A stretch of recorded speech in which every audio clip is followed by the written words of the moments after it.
গাধাকে সৃষ্টি করার পর তাকে বলা হলো সকাল থেকে সন্ধ্যা পর্যন্ত তাকে ক্লান্তিহীন পরিশ্রম করতে হবে,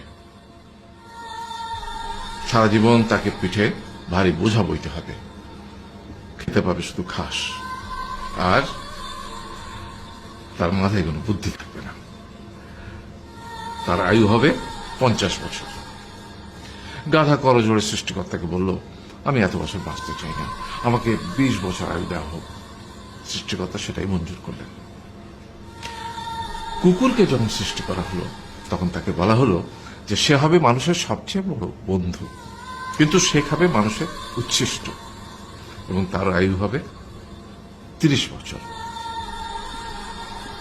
কুকুর সৃষ্টিকর্তাকে বলল, আমি এত বছর বাঁচতে চাই না, আমাকে 15 বছর আয়ু দেওয়া হোক। সেটাই মঞ্জুর করা হলো। এরপর বানরকে বলা হলো, তুমি শুধু গাছের এ ডাল থেকে ও ডালে ঝুল খাবে এবং নানান রকম ফন্দি ফিকির করে মানুষকে আনন্দ দিবে, তোমার আয়ু হবে 20 বছর। বানর বলল, আমি 20 বছর বাঁচতে চাই না, আমাকে 10 বছর দেওয়া হোক। সেটাই মঞ্জুর করা হলো। এবার এলো পুরুষ মানুষের পালা। তাকে বলা হলো যে তুমি হলে প্রাণীকুলের মধ্যে সবচেয়ে বিচক্ষণ এবং বুদ্ধিমান, সেই জন্য তোমাকে প্রাণীদের শিরোমণি করা হলো এবং তোমার আয়ু হবে 20 বছর।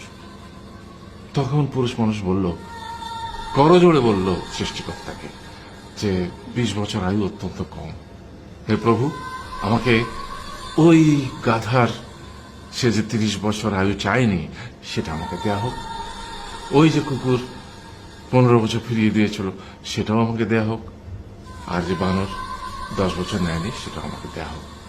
20 বছর অত্যন্ত কম, আমি দীর্ঘদিন বাঁচতে চাই। সৃষ্টিকর্তা সেটাও মঞ্জুর করলেন। তারপর কি হলো?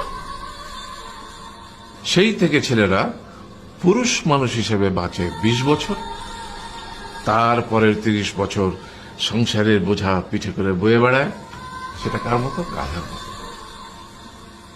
তারপরের 15 বছর সে তার ছেলে মেয়েরা যা দেয় সেই রকম ঠিক কুকুরের মতো উচ্ছিষ্ট খেয়ে বাঁচে। আর তারপরে বৃদ্ধ বয়সে ঠিক বানরের মতো, যেমন গাছের এডাল থেকে ওডাল ঝুল খায় বানর, তেমনি এই ছেলের বাড়ি থেকে ওই ছেলের বাড়ি, আর নানান রকম ফন্দি ফিকির করে তার নাতি নাতনিদের আনন্দ দেওয়ার চেষ্টা করে।